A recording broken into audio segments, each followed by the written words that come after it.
Hello and welcome to another episode of Beer Man's No Bull Beer Reviews.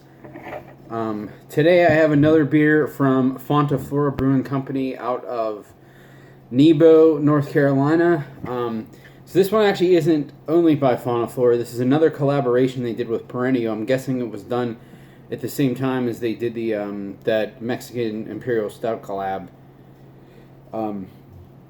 But this beer is called Access Granted. It's really small up there, so I don't know if you can see it, but it's kind of a strange label. It has like a hatchback and then like a bunch of people standing there waiting to throw their suitcases in, so I don't really know what that entails, but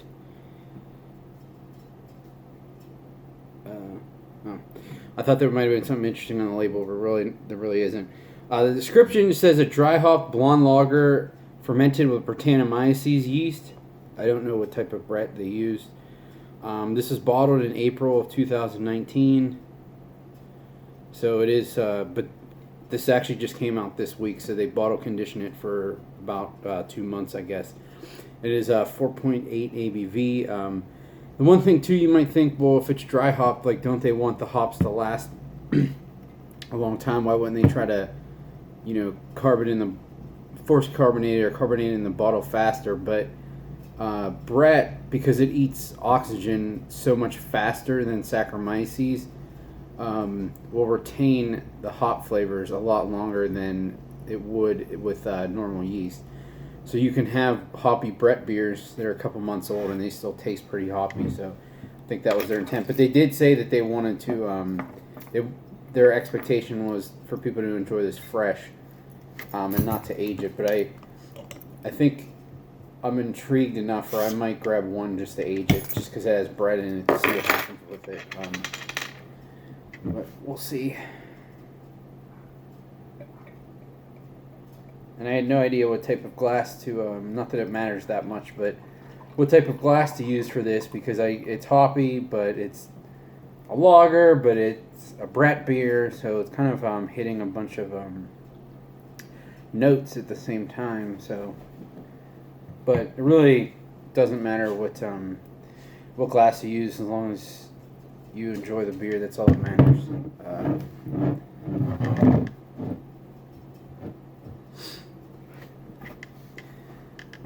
So that pours a beautiful, nice, cloudy.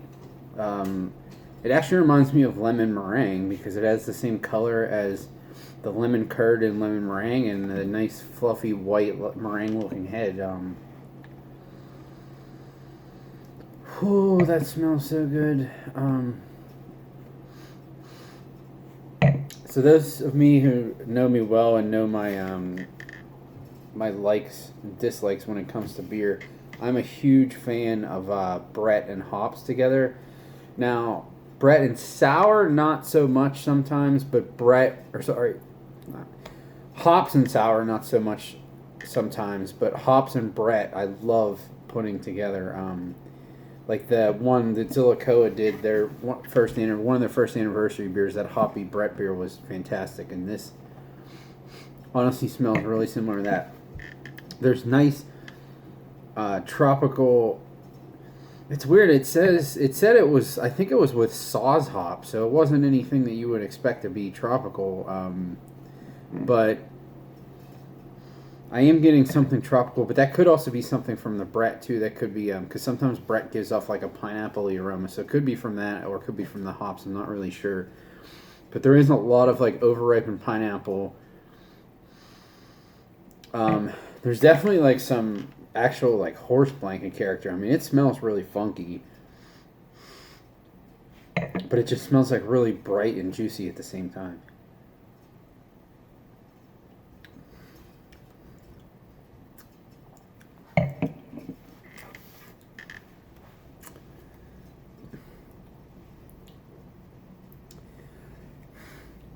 That's really, really good. So the first thing you get is the bright, juicy character. It's actually in the flavor. I mean, you do get some of that pineapple, but there's almost a little bit of like a lemon limey character. And then it fades into like a little bit of a drying Brett funk. And then it actually finishes with a really nice malt base.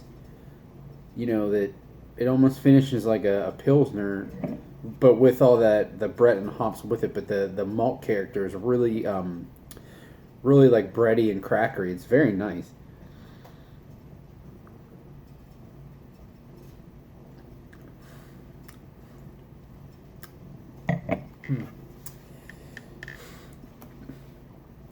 Now, I will say there is a lot of Brett flavor in this, which is making me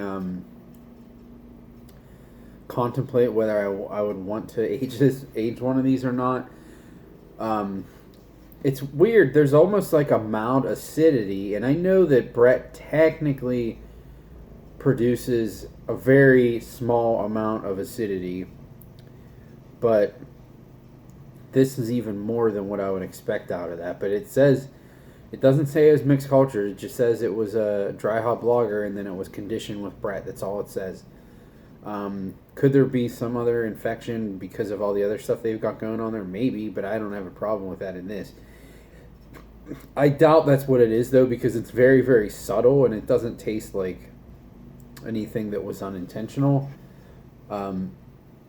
But I just fear for how much Brett character there is in it now, that if you age this, of course the hops are going to drop out eventually, but the Brett might become more intense and eat the little bit of sugar that is left in this, and it might just get too dry where it's just like undrinkable.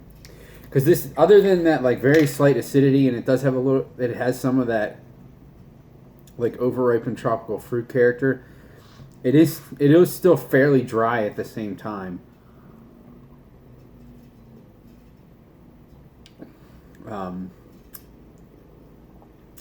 It's also a little perfumey,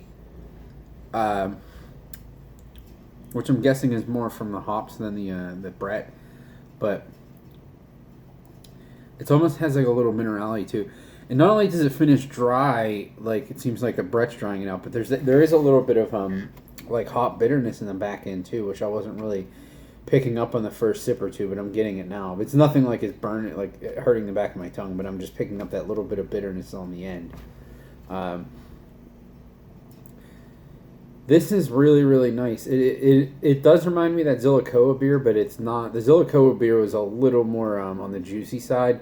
This is a little more dry and farmy, but they're both great beers. I paid $15 for this. That was before tax, but I paid $15 for this. I got it at a bottle shop because I don't think I'm going to be able to get the Fonta Flora in a couple weeks because I'm going up to Pittsburgh soon. And I wanted to try it as fresh as possible. But I'm sure it's going to hold up for a couple months at least. So I'll get some more when I come back at Fonta Flora. I'm guessing there it's probably a little cheaper, maybe somewhere between 12 to 14, which is even better. But even at $15, this is definitely worth it. I will, like I said, I'm going to get more, so that's explaining my buy, drink, dump rating right there. But this is definitely a buy for me. This is something new that they have not done, that I haven't had from them. I mean, I knew they would do great at it because they make good hoppy beers and they make excellent wild beers, and they know how to work with Brett. So there was no reason that this wouldn't be right in their wheelhouse, and they nailed it. And Perennial makes some pretty good saisons too. So I fully expected this to be as good as it is, but now I'm definitely happy that I'm not overwhelmed and it's meeting my expectations. It's really nice. But I think that's all I got on this one. Please like, comment, subscribe. Let me know what you think, and I look forward to doing the next one. Thanks.